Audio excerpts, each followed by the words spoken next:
Bruchot habaot, bruchim habaim. Delighted to have you all with us for our sing-along. If you know the nigun, please join.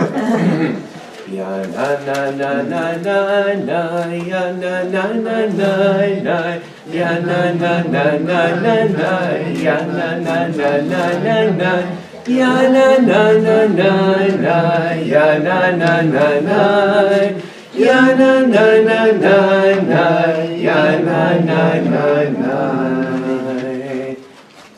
One of the timely pieces, Hashkedia porachat, that the almond tree, which is the first to bloom, and in fact is already doing so, although here in not so temperate Washington, the crocuses have been up for 2 weeks already. Oh, really? Yeah, go figure.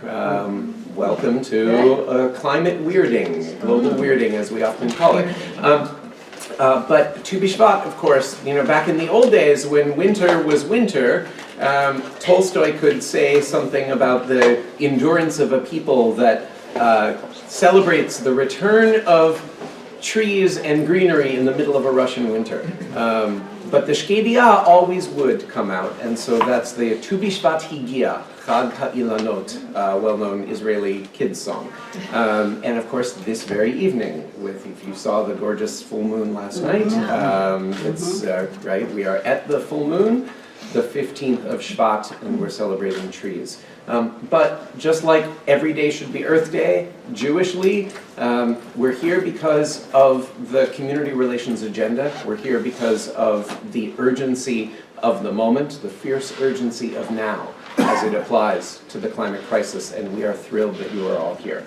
So we will introduce ourselves in a moment. If there's time, I'd just love to hear name, location, and a sentence fragment about a personal connection to climate, however defined, personal, professional, etc. So, Fred, local rabbi in DC, mishugal davar, crazy about the topic. Yes. Right, good. I'm Nigel Savage. I run Chazon, the largest environmental organization in the American Jewish community. Very happy to be here. And I'm Cassandra Carmichael. I'm with the National Religious Partnership for the Environment based in Washington, D.C. I'm happy to be here. Please, call it out. Yeah. John Nyman. This is a false fact. What does it say? It says New Orleans. Oh. I'm in Lynchburg, Virginia. Okay. And there's a minister in my community who's a member of the Chakwa tribe who wants to do something Sunday, May the 31st, dealing with like a whole long day retreat on the environment. And he just spoke at my Tu B'Shvat Seder. Great. We can hook you up. Thank you. Sentence fragments again. Sorry. No, quite all right. Yeah. Arthur Levy from New Haven. I'm worried about my grandchildren. Hallie Marin, San Francisco. I'm worried. I don't have any grandchildren. I'm worried for the planet and all future generations. Tracy Chayback from Hartford, Connecticut, and I see this topic as a way to engage the younger generation. I'm Rena Citron from Hartford, Connecticut, and I'm a concerned citizen for the environment, and I do my best by being a vegan. Right. Kol hakavod. That's a lot. Erin Katz from Akron, Ohio, and I see this as soon to be one of the topics in our community. Real dear. Toledo originally. We'll talk. Barbara Birch, New York City, here with Ort America, and I'm intrigued by how our different organizations come together around these different issues and causes. Thanks. Andrea Britcher, Columbus, Ohio, and I'm really passionate and want to do more within our community. Hi, Fred. Hi, Nigel. I'm Karen Elam. I'm at the JCRC in Rochester, New York. Previously was in New York City sharing space with Hazon so it rubbed off. But actually, I've always been very passionate about the environment, and I want to form a group, a committee of our CR council to do something about environmental. I'm Cookie Blitz from Northern Virginia, and nice to see you guys. Good for you. And a friend, fellow advocate, has inspired me to care more about this and to step up our efforts to be engaged. I'm Laura Turner. I'm the Assistant Director of the CRC in Pittsburgh. And I have a young leader CRC who's interested in climate change and environmental justice. Fantastic. Thank you. And back. My name is Art Gang. I'm from Westport, Connecticut. I am intrigued with the ecumenical approach to climate change and how this topic should be preached in the churches and the synagogues and the mosques as a godly imperative. Amen. Albert Bloomfield from Maryland, and just concerned about the environment. Eitan Davidson from Atlanta, and I feel like this is everyone's issue, whether they know it or not. Sing it. Aryeh Leibowitz, Jewish Labor Committee, formerly a member of Students for Environmental Action in the 70s, about 69 and 70, helped with starting Earth Day. But more recently, the Chicago Jewish Community Relations Council reached out to us to be part of issuing a statement of some types and trying to get sources from varied communities as possible. Thanks. Judy Lackert, San Antonio, Texas. I'm worried about my grandchild and her contemporaries, and I want to know if we all quit eating meat and didn't waste food, if that would really solve the problem. No, but it helps. More on that later. Doesn't hurt. Bob Roth, I'm the Vice Chair of the JCRC in Springfield, Illinois. Recently saw the PBS NewsHour special on the plastics problem. And now every time I look at a Ziploc bag, I just think to myself, I don't need to use this. Single-use plastic. My name is Jonathan Cohen. I work with Repair the World, and I live in Miami, so climate change is something I see every day. Indeed. Bob Hornstein, JCRC Director in Portland. 6 months ago, we established our first Climate Action Committee. Lee Paskine from the Rabbinical Assembly, which has an environment subcommittee working on sustainability issues and trying to decide on encouraging actions that rabbis in particular can take in their communities. Excellent. Kay Elfant, delegate to the JCRC in Washington, Maryland, Virginia area. Also passionate like Fred, and for at least, I think, 50 years, I've been hearing at Jewish programs that we ought to reduce our dependence on oil. And I get very, very personally upset with seeing bottled water and one-time use plastics used at Jewish institutions and events when we are now not only drinking microplastics, we are breathing it as we walk down the street, and babies are born with it. This is an emergency. Can we talk about lunch? I wasn't there, but I got... We can all talk about lunch. I got to see about it last Thank year. you. Please. Hi, I'm Cheryl Adelstein. I'm the Deputy Director of the St. Louis Jewish Community Relations Council, and we are in the beginning of a stage of developing a policy, our local policy on climate change, which unfortunately we don't have one, and that's our first step towards action and implementation, is to develop a policy. So a great history out of St. Louis with the Jewish Environmental Initiative, so yeah. I'm Michael Dine. I'm from the San Jose area. I'm a member of our JCRC board and have long time been pushing for the community to be more, our community to be more upfront on this whole range of issues. Awesome. Thank you. I'm Kara Mitnick. I'm from the CRC in Rhode Island, and we have adopted environmental justice as one of our big platforms, legislative pushing, and also our Jewish Alliance has adopted a lot more environmental policies, including putting solar panels up or buying into the grid. So we're really on it as a very low-lying state. But wonderful places to start. So Fantastic, thank you all. So I've been involved in this work for 30 years. The movement is a bit older than that. I was in college and had the fortune of being in the right place at the right time.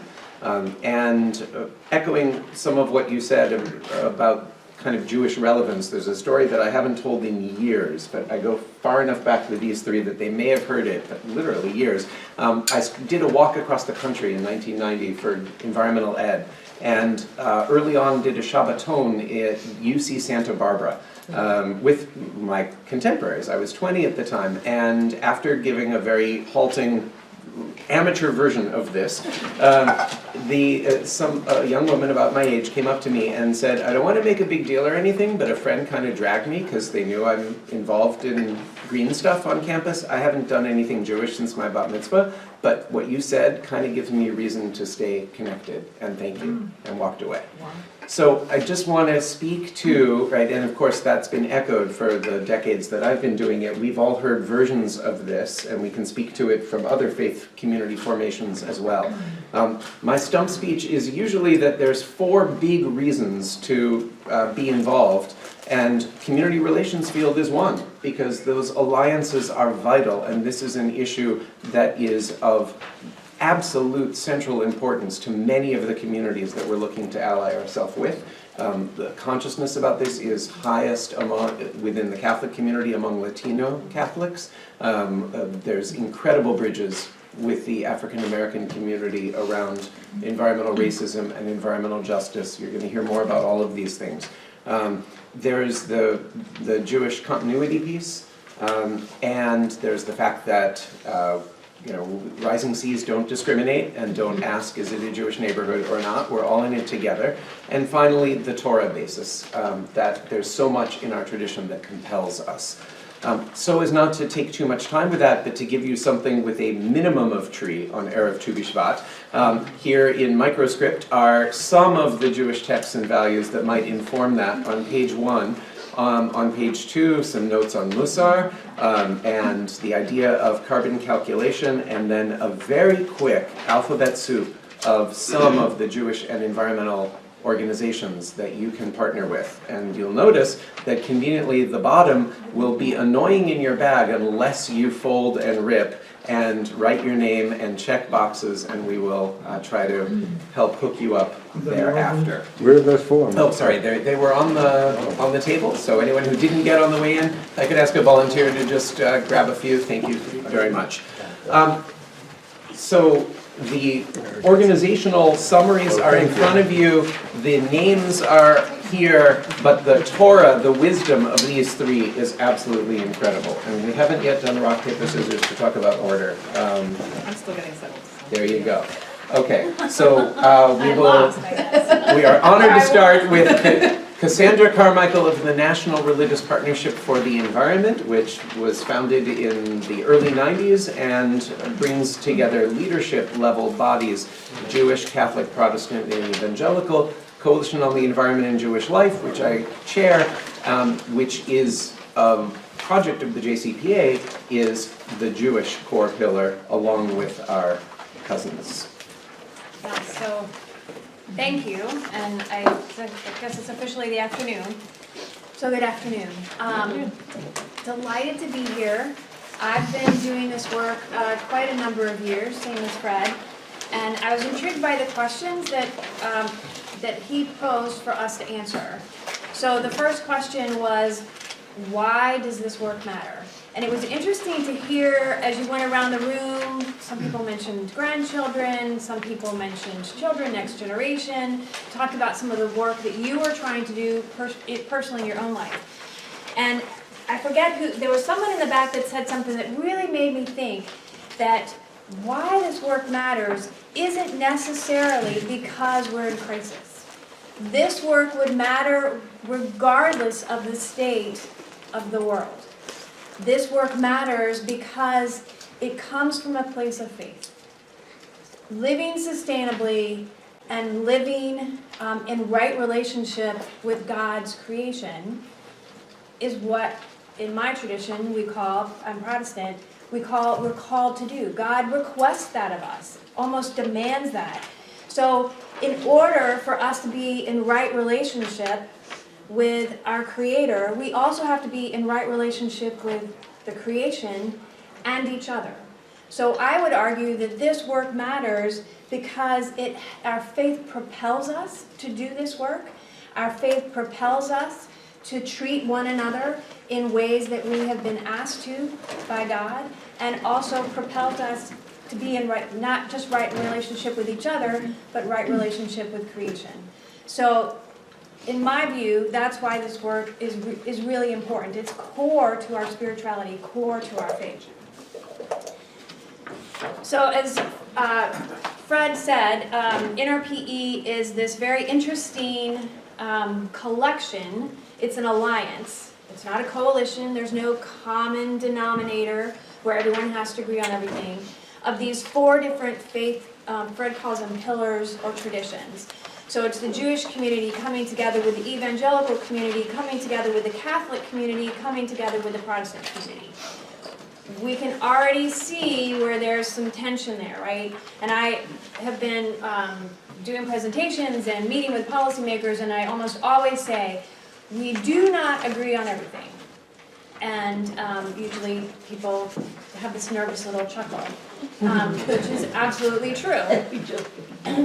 But they have come together for over 25 years now in a very committed way, because all 4 of those traditions agree on the need to protect God's creation, and do it not just for the sake of the trees and the birds and the charismatic megafauna, but because we need to care for vulnerable populations. And that is the foot by which the partners of NRPE have always led. So we talk about environmental justice, we talk about protecting low-income families, we talk about protecting minority populations, those that are hit the hardest. We talk about protecting infants or children or pregnant women. All these populations, the elderly that suffer the most, all these populations that suffer the most and the first from some of the environmental degradation that we see around.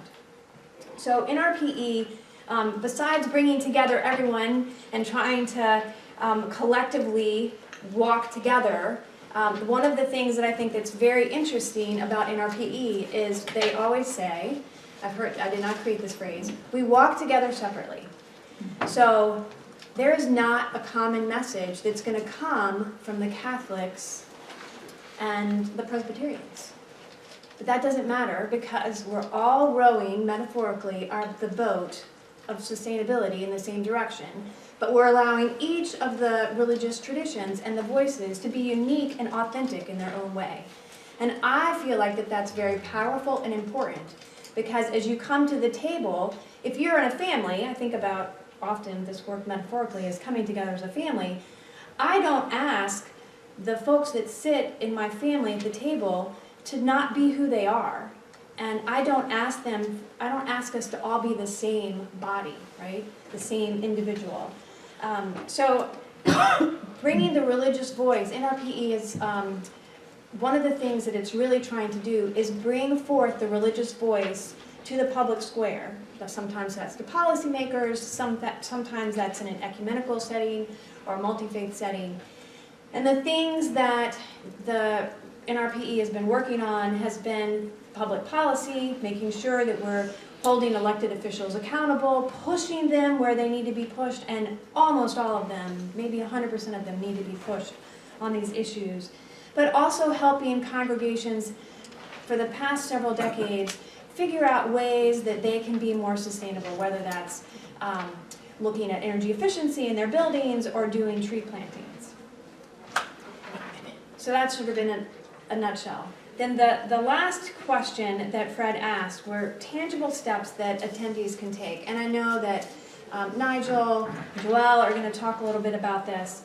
But the thing that I think that's most important, a tangible step that the faith community can take is, or that you can take, is one, to be engaged. It doesn't, in some ways, doesn't really matter. Some people are going to want to address food. Some people are going to want to address energy. Some people are going to want to address education and transportation.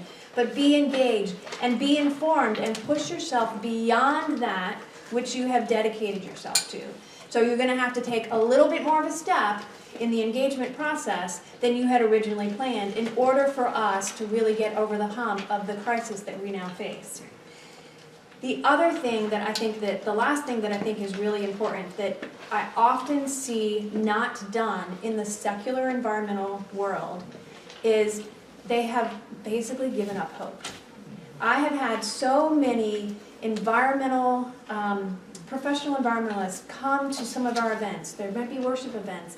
They come, they're getting more out of the worship event, I think, than the folks that are religious that are in the room. And I see how transformed they are, and they come to me afterwards and they say, oh my gosh, thank you so much. This really meant a lot to me. It helped me because they aren't getting the basis of hope. And the hope is something that I think all the faith traditions that are involved in NRPE can deliver, and can deliver in a way that will help us as we go through the journey that we need to go through in order to reach the goal that we're trying to reach. Amen. Thank you so much. I should have said 6 minutes and 13 seconds is what we're shooting for each initial presentation, leaving plenty of time for discussion because there's wisdom in the room and there's very particular situations that perhaps in your communities we can help brainstorm together, and this hopefully will be the beginning of conversations for especially the communities that already have it on your agenda and hopefully those who will soon have it as well. Nigel Savage has been doing this at the absolute highest levels of amazingness. You can't not know Chazon and its incredible footprint across the country and through alliances across the world. Thank you. So, Fred, thank you, and I want to say thank you everybody for being here. I'm so honoured, Joel and Cassandra, to be alongside both of you. We have crisscrossed in multiple ways over many years, and I really I feel such a deep sense of kinship, the different ways that we do it. And then Fred, it's quite a while since we've seen each other, but I haven't told this story in a long time. Kazan started with a bike ride across America 20 years ago now to raise environmental awareness. We had on that bike ride riders who were ultra-Orthodox, conservative, reform, secular, and anti-religious, straight and gay, married and single, aged 20 to 47. We were only 11 riders. But at one point along the way, we found ourselves in Osrui, which is the big reform summer camp. And Chazon had 2 members of staff at that point, me and a young woman called Janice Simpson. And Janice stood up at the camp and she said, I was a camper here 10 years ago when a fellow called Scherlinder, Dobb, who became a rabbi, came in to teach us because he was walking across America, and she said, I was inspired by that, and I hope that one of you will play it forwards. So it's an incredible, Fred has been a friend and a colleague and a teacher, and we've all been doing this for too long. I want to say a couple of words about why I think this is such a problematical problem, and then a couple of things about what we can, could, or should be doing. I think it's actually really, and I've felt this more strongly in the recent period, I actually think it's incredibly important to notice that the climate crisis is actually different than other crises, and because of that it creates actually special problems, and unless we address them psychologically, it's hard to go through them. And I think the 2 things are, first of all, we want to be able to define success, and secondly, we want to feel that we're good guys, we're not bad guys. So for example, in relationship to apartheid, one could say, success, shouldn't there be a free democratic South Africa? Wouldn't it be amazing if Nelson Mandela were president? And by the way, I'm not racist. The same is true of the civil rights fight. The same is true of the Soviet Jews, right? Getting the Soviet Jews out. The same was true of rallying around Israel in 1967 or 1973. An incredible clarity. Same has been true around marriage equality. One could say, shouldn't every American be able to get married? And by the way, I'm not homophobic. Soon as you apply that double frame to the climate crisis, we've actually got a double problem. First of all, there is no likelihood in our lifetime of seeing the headline in the New York Times, great news, climate change fixed, go back to how you were. Right? Which is, I say that and it's funny, but it's actually not funny, Because the mere fact that at some level we actually can't imagine success, that we are so overwhelmed by it, that's a real problem. And then the second one is there are no bad guys. We can talk about the oil companies and all kinds of other stuff, but at some level each one of us has grown up in a way that is unsustainable. And each one of us through the remainder of our lives has not only to learn slowly how to try in whatever ways we can to improve our own behaviour, but we all feel bad about it. Doesn't matter who we are. We each in different ways feel. I haven't owned a car since 1994, and I ride my bike to work and I take the subway. But just to be clear, I'm on and off at aeroplanes, and I use rental cars, and I use taxis, and I use Uber, and every one of us. So we have to understand those two things. That has to be we actually have to name it and acknowledge it in our communities, in our alliances. And it goes also to, it then leads to a third problem, which is that everybody's got a different idea about what we need to do, right? And that comes out of these two huge things. And it also, by the way, leads on to what Cassandra said, which I think is absolutely right about hope. There is an 80-something eco-theologian called Joanna Macy who teaches about active hope. And Joanna Macy says there are basically, right now, two narratives. One of them is business as usual, carry on as you were, which we know is not tenable. And the second one is like doom and gloom, it's all destruction, we're never going to survive. Which hopefully isn't true, but in any case isn't helpful. And her definition of active hope is exactly where I think faith traditions are in general, but definitely where the Jewish community is. And so I think we have to lean into active hope. So, at Chazon, first of all, there's been an incredible efflorescence under the radar over the last 20 years of Jewish environmental activism in this country. Urban Adama in Wilderness Torah in the Bay Area, Coastal Roots Farm in Encinitas, Milk and Honey in Boulder, Shorashim in Toronto, a whole series of things, and more recently Dayenu focusing on legislation, Jewish Climate at Work, J-Tree, which is a big alliance to get Jewish communities to plant trees. But Chazon, one of the things that we're saying is that we need a framework to put all of this together. And the framework on one axis is education, action, and advocacy. And down the other axis is an individual, an institution, and a wider community. Together we have to move all 9 boxes, even if no one of us or no one of our organizations has the time, the money, or the knowledge to move all nine. So just to give an example around food, learning is learning, as somebody said, that industrial meat and dairy is one of the 2 largest drivers of anthropogenic change. Action is changing how I eat. Playing that forwards is then starting to work within Jewish communities to develop a food policy. Most Jewish institutions have a kashrut policy narrowly understood. But what does it mean to widen the frame and say, where does our food come from, how the workers treated, how the animals treated, do we grow any of our food, do we compost our food, what about the farm bill, what about the interfaith piece, what about food justice, what about food sovereignty, how does it connect to Bar and Bat Mitzvah? And that then leads on to wider community coalitions and conversations. And so the simplest thing that I simply want to say to everybody here is, and again it's a cliche that many of us have grown up with, that only recently I understood has fresh value relative to the disempowerment. We're not required to complete the task, but neither can we desist from it. Put it on the agenda, move it up the agenda. It's the right thing to do in terms of climate crisis. It's the right thing to do in terms of building relationships across difference within communities. It's the right thing to do in terms of strengthening Jewish life. And Chazon, to the extent that we can, are here to help. We have a Chazon Seal of Sustainability that's now in 65 institutions, including 19 in Detroit, where Detroit Federation became the 20th. And Detroit Federation has now said we want to put every Jewish institution in Detroit the Chazon Seal. So come and grab, if you haven't already, but if you want to, come and take my card and feel free to be in touch afterwards and keep fighting the good fight. Thank you. Incredible resources, incredible wisdom, and a reminder in the JCRC terms that if you translate Rabbi Tarfon's dictum from Pirkei Avot, that you have to do your part even though you're not going to solve it. Some communities will lead with this. Those are still rare. We're still dealing with anti-Semitism and Israel and church state and racism and everything else that we're doing, thank God. And environment has to be visible in that mix, even if it's not leading the way, partly because of the relevance that we've talked about, and partly because of the underlying hugeness of the crisis.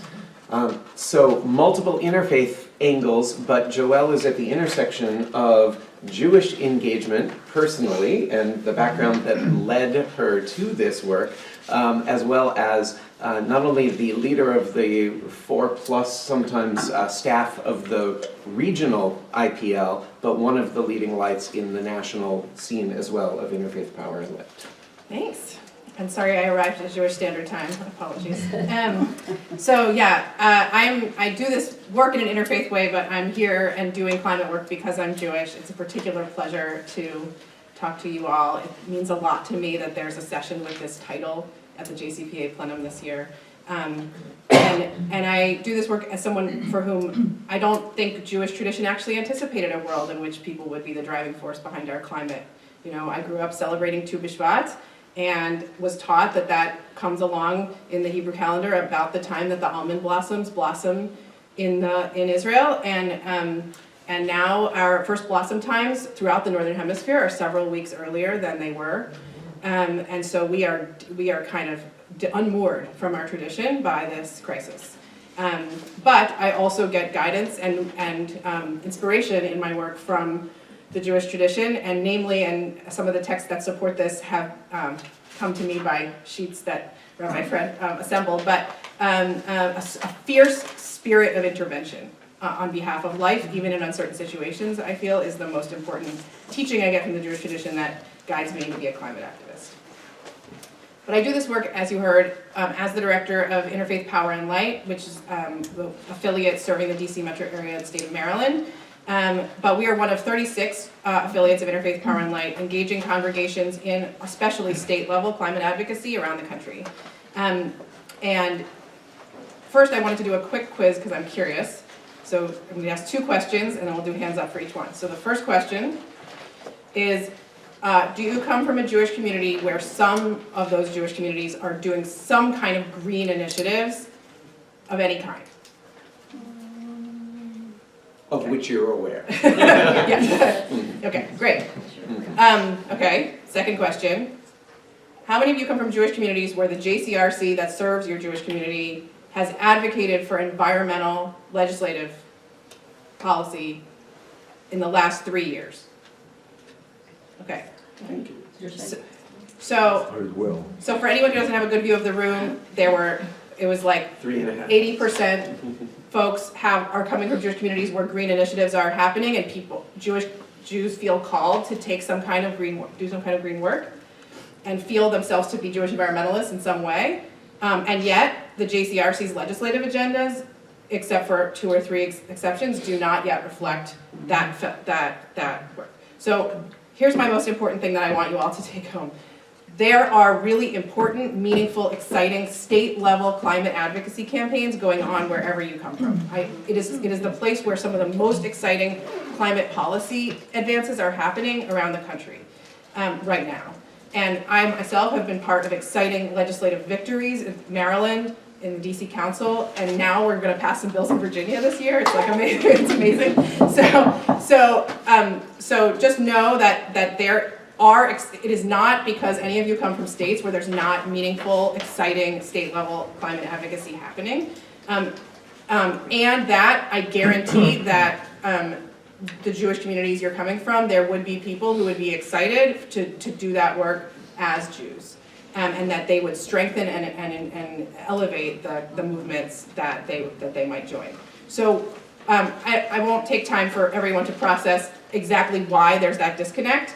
But I've been around for a while, and I know some of the things that are an obstacle, and one of them I think is feeling like we don't know enough about the issues or the policy, and it's intimidating to get into a new policy area that you feel like you're not familiar with.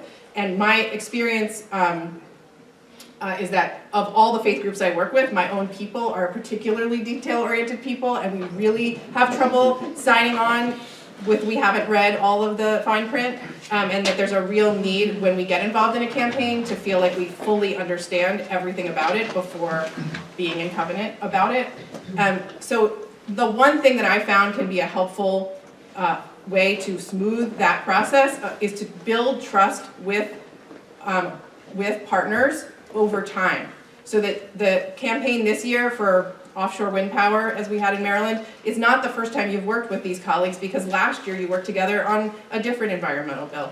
So for the many states where there's an Interfaith Power and Light affiliate on the ground, that can be that liaison. We exist to be a liaison between faith communities that want to do climate advocacy and the coalitions that are doing that work.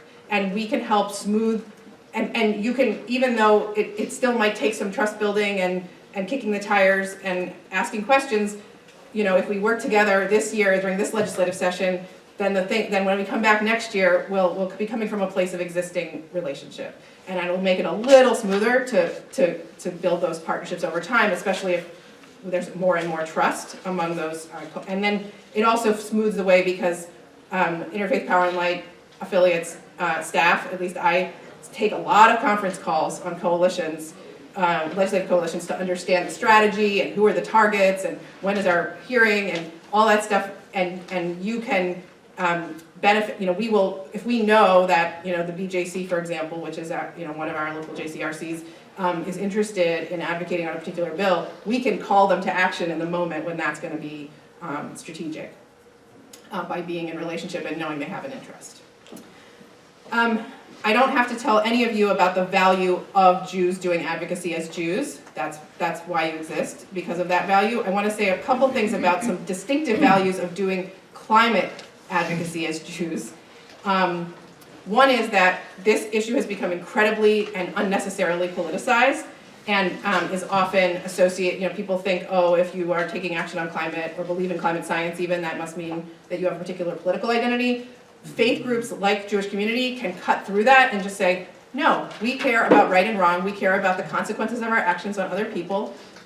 This is a prime example of the way our choices are affecting our neighbors. So we need to take action, and that can be extremely effective for getting legislators' attention because it's a moral rather than a political message. And the other thing is that being a part of advocacy helps us stay hopeful. This is a global issue, and it's enormous and it's overwhelming, and you've heard the words hope and the need to find hope and not be panicky and not be overwhelmed and not be isolated many times in this panel. It is hard to stay hopeful when the action you're undertaking is about plastic bags in your own home, and it's even hard to feel like it's hopeful at the right scale if it's about use of plastic water bottles in your own synagogue. Those are important things to do to reflect your values, but I do believe that I cannot maintain hope on the climate issue unless I'm part of larger systemic at work movement building for system change. So it's a way of helping all of us kind of maintain hope to be part of state legislative advocacy. Amen. Sorry.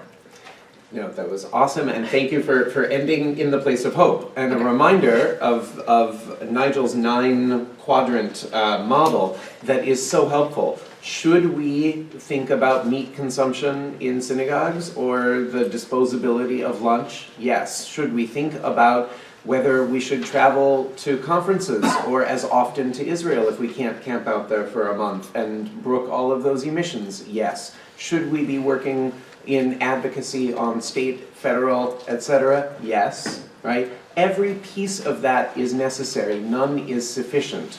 Do what you can when you can, and take hope from the fact that we are in concert with so many others doing this sacred work. As overwhelming as it is, some of the best people are doing this, and some of the deepest connections across faith communities, race, class, you name it, come out of this work, and we all can bear testimony to that. So with huge appreciation, I did learn from Joelle the power of capturing names. She came armed with an IPL sign-in, but again, if you just fold the little tab and rip it, then the rest will go home with you much more easily, and you just put your name and email and check as many of the boxes as you like. We'll type it up and share with the relevant organizations, including all three. I'd be happy to make introductions to your state IPL, for example. But we'd love for everyone to turn one of these in, even if you didn't check anything, just we'd love to know that you were here. Right. You should have left a space, put a specific space for email. I wrote it in underneath, but. Oh gosh! So name and email. Email. I'm sorry. Yeah, I did this morning. Sorry. I wrote it underneath. Thank you. Yes, email. Name and email. Okay. So, with no further ado, amplifications, questions, case studies. Go. Hi, Anita Sussman-Eddy from Dallas, JCRC. Our community, our state, very partisan, really challenging issues with that. Could you expand more about how to effectively define this as a moral issue versus a political issue? Because inevitably, it just veers very quickly into political issue. You are so right. I want to get 2 or 3 because I think there'll be some, synergy among. Yeah. So just to follow on that, so as you know, we obviously work on a bipartisan level. But I'll just give you, in Oregon, you would think environmental friendly state. So when there was a cap and trade bill that was considered at our last legislative session, Republicans literally walked out to force a non-consideration of this bill. And now we have an administration that has rolled back all these measures to reduce carbon emissions. So what words of encouragement can you give us that this will become, at some point, a bipartisan issue, because it doesn't seem like that's what it is now. Get rid of Trump, that's the first thing. Well, try not to go down. We may agree, even though that we're in a cycle there. Yes, Karen. So I know one of you, I forget, it might have been you, Fred, said, or maybe it was Nigel, I can't remember, that you're aware that we're addressing anti-Semitism, we're addressing racism, we're addressing all these isms, right? I'd like to hear, I like to make the argument that all of that is, the foundation is our climate, right? Mm-hmm. That the tensions, that, environmental refugees, all these things, I believe are of one. So could you help us think about that and use language to help people connect those dots? Amen. Let's take them. Go. I just wanted to take the last one. I just want to note not only that that's true, but it's more deeply true than I think that we realise. So for example, and just to be clear, the Syrian civil war started with civil unrest. And the unrest started with successive years of drought in a part of planet Earth that can't easily handle it. So we have a climate crisis which leads to drought, which leads to civil unrest, which leads to a civil war in which 5 million people were displaced.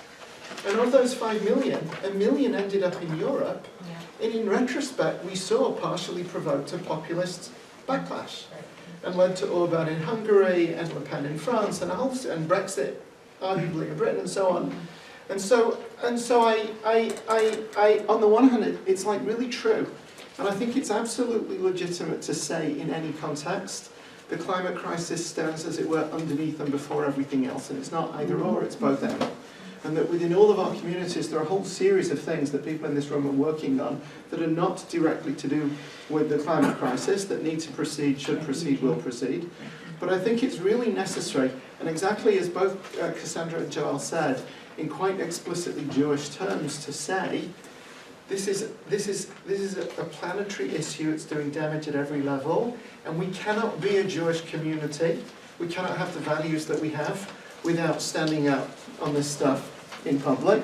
And as an aside, slightly more instrumentally but no less truthfully, we cannot engage the best and the brightest of our young people who've seen Greta Thunberg and been inspired by her, and who are coming in and saying, how can you tell us to go to synagogue? How can you tell me I have to have a bar and a bat mitzvah if this community, which you say has important values, isn't standing up on the most important issue of our time? Thank you. So on cutting through the politicization of these issues, the first thing I wanted to say is that I've seen so much value of working with our fellow faith. Like, if there are faith groups, other faith traditions working on these issues, and in many states you'll find other folks, Catholics, Protestant in particular, organizing on some of these issues already. We've had, in our region, like the Catholics are doing awesome work, United Methodist Women, even when, even bringing the United Methodist along. There's lots, so to find those colleagues that are, where you can all together cultivate a kind of a faith language.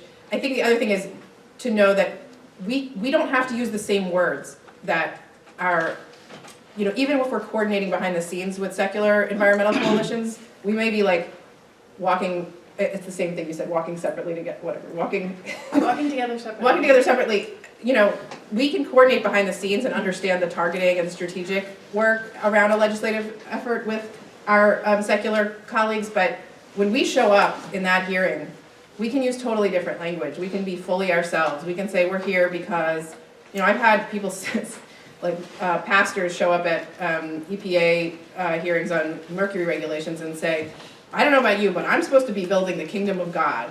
And it's just like, it just totally changes the whole tone of the whole hearing, and people who haven't been listening, look up. It's the same. We've also seen this in terms of getting lobby meetings with legislators. I have seen faith leaders, faith organizations get meetings with legislators that they would not have taken with the Sierra Club, and they would not have taken with any secular environmental group. So that to understand that we have, just to lean into our own, and I can talk about some of the language that we use that the word neighbor, saying we do this because it's hurting our neighbors, not just having health impacts on our population, but we are making our neighbors sick, and we are called by our faith not to make our neighbors sick. That is this, you can testify for the same bill as the other guy, the secular group, and have a totally different impact by using the word neighbor and just, implicitly reframing as a moral issue. I'll think about some other, there's some other language stuff that I think neighbor's my favorite one because it crosses faith traditions and just is so evocative of a whole world of mutual responsibility. We also talk about climate pollution. I just think pollution is a stronger word than emissions or gases, and people know pollution is bad. So I think at the level of language, we can position ourselves as moral agents. And some, like I said, some of this coordination, strategic coordination behind the scenes I think it's very important to be coordinating our faith work with the climate movements of our states behind the scenes, but I think showing up differently and showing up with our own words and showing up with our own kippot on, our own distinctive, how we dress and how we speak and where we get our inspiration and motivation is really politically effective in addition to being important to our own authenticity. I want to touch just really briefly on the partisan question, which I think was, two folks mentioned that.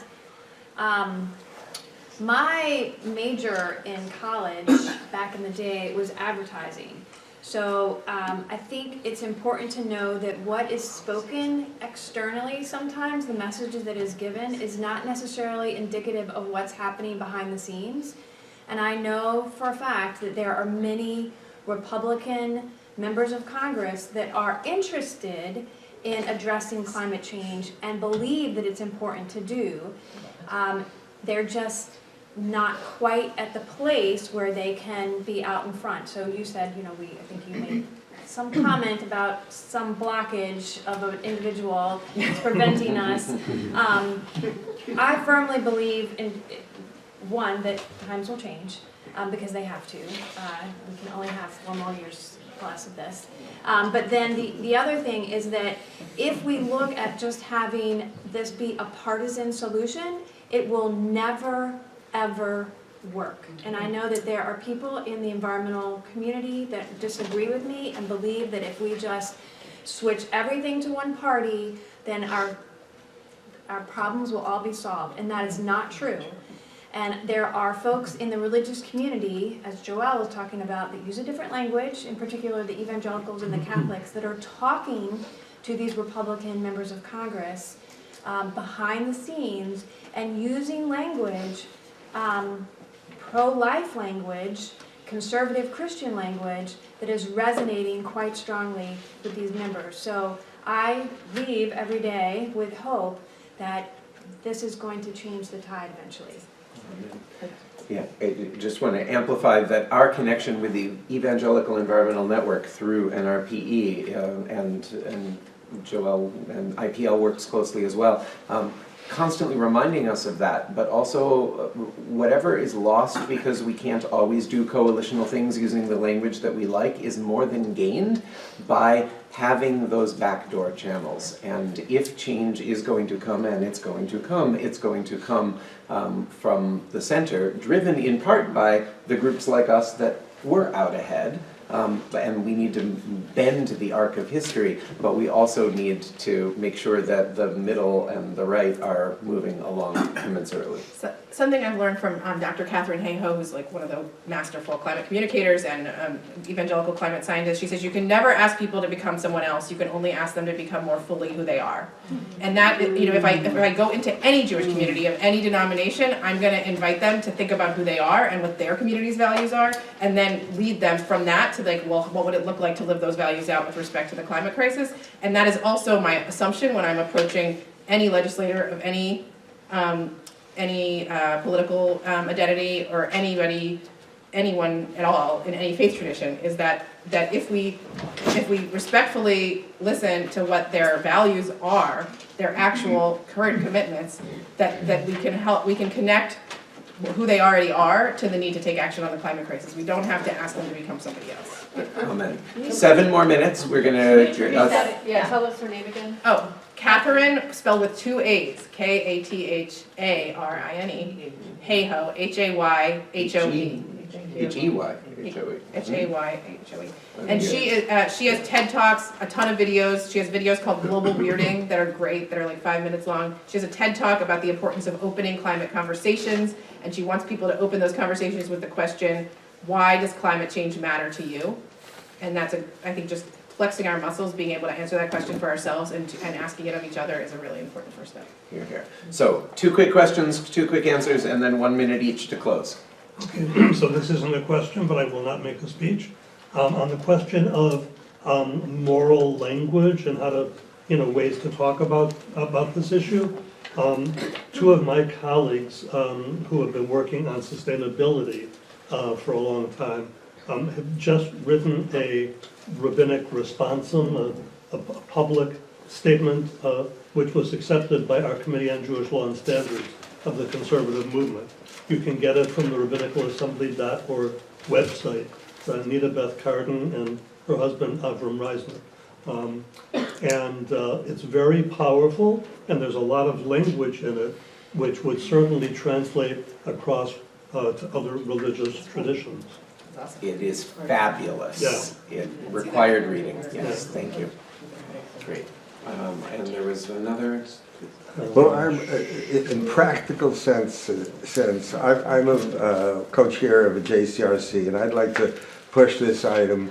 But the practical questions is, just to give you an example, is it better to wash dishes than to use disposable dishes? I mean, because then you run off soap into the Long Island Sound in our case.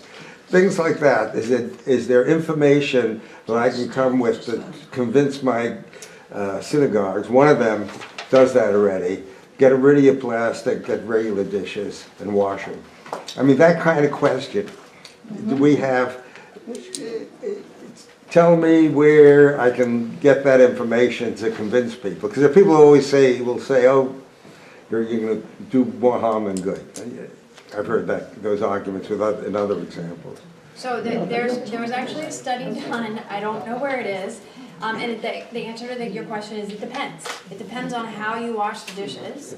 But I'm talking about a lot of questions. Right. So I would say that my reaction, because I've had the same kind of questions in Protestant congregations, is that's really not the place where you should be playing, right? That's like, you're playing with marbles on the floor. You need to like stand up and you need to start playing at a different sphere. You need to look at what are the big impacts that could be addressed by the congregation. Like how are you doing the energy in the building, or what the food you're serving versus what the food you're serving it on. But I would suggest that it's time to stop.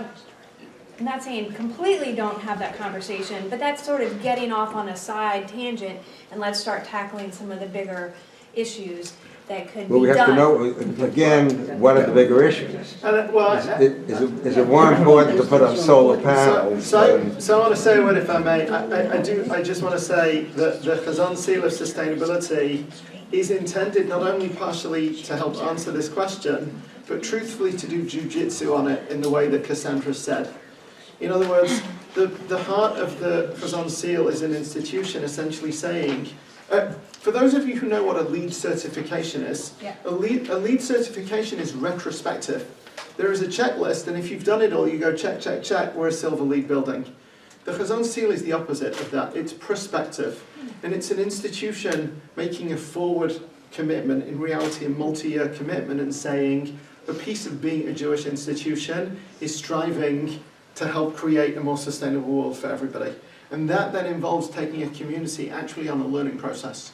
And it may start off with those questions, and it may end up by greening the institution in that way, or it may end up doing an audit in which as a community we say the biggest impact we're going to have is over here, or at the interfaith level we need to do that over there. And partly because this is so big and complicated, it's about not diving into one of those questions, but actually creating a frame, creating a green team, strengthening it, bringing people together across difference, some of the environmental activists, some mainstream leaders, and starting multi-year to do that. I will certainly, yeah.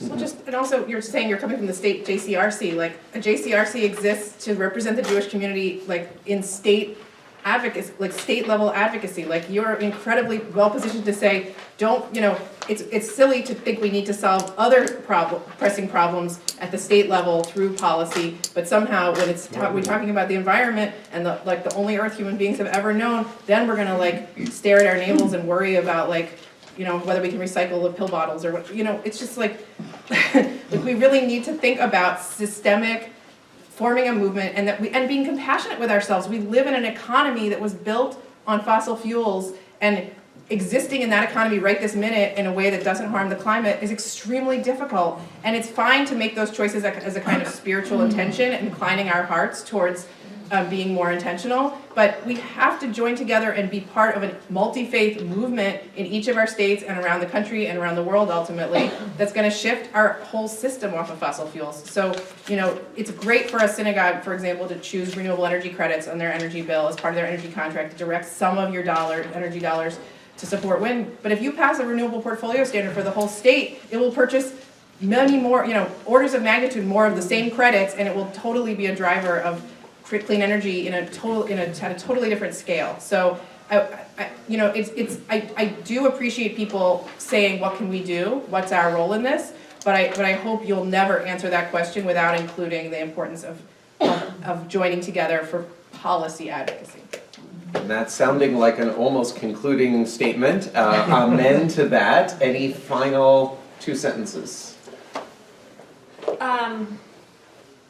I would also, I want to go back to the intersectionality piece that we talked about, although we didn't name it that. I want to challenge us to not silo issues and to eliminate the versus mentality. R's versus D's, West Coast versus East Coast, and instead think about, as we were taught to do in our faith tradition, that we're connected in a way that can transform us or degrade us. And so I hope that we can leave trying to get rid of that and moving more towards the story that was taught to us back at the very beginning.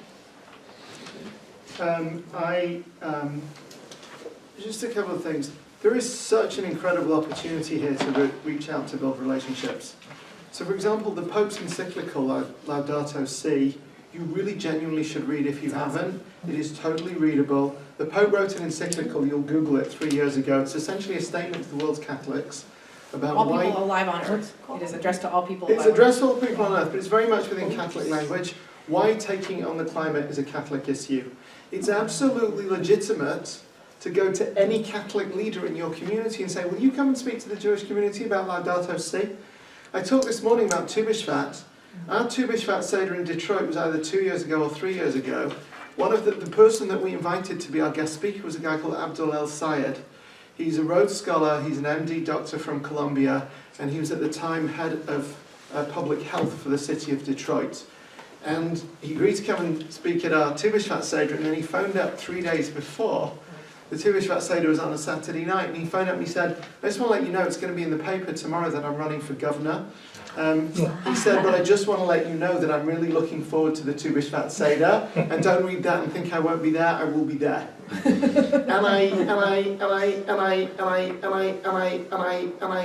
so I so strongly endorse what everybody here has said, and I want to say this is the morally vital issue for us to take on. And when you do it, it's actually good, and good things happen, and all of our organisations are here to help, and Chazan certainly has been in touch if we can help. I did not get a chance to share my success story, but I just wanted to name, in case anyone wants to follow up later, that our Interfaith Power and Light locally, working through Pearlstone Center, which is one of the federation agencies in the Baltimore Associated, has done really awesome, exciting work with the BJC, the Baltimore Jewish Council, over, in terms of supporting their increasing engagement in environmental advocacy over the last few years. And so I'm here to tell you it can happen, and it can go really beautifully. So happy to talk offline about that. Amen. And as you want to get involved, if you want resources that come from the denominations and the alphabet soup of the American Jewish community, that comes through NRPE. If you want local connection with other leaders for economies of scale on energy audits and working with the local utility and state level advocacy, connect with Interfaith Power and Light. And for programmatic and spiritual and so much more, connect with Chazon and so many others out there. Last thing, the JCPA is on record. 4 plena ago in Cleveland, we passed a fabulous and strong resolution that makes very clear asks of the community relations field. It is just Google combating climate change on the JCPA website, and you will already have what to show your Balabatim, your leaders, that this matters. And that was 4 years ago before Greta Thunberg. That was 4 years ago before the latest UN and IPCC reports. It is getting more urgent by the hour, and the fact that you are all here means so much. Let the conversations continue. Thank you.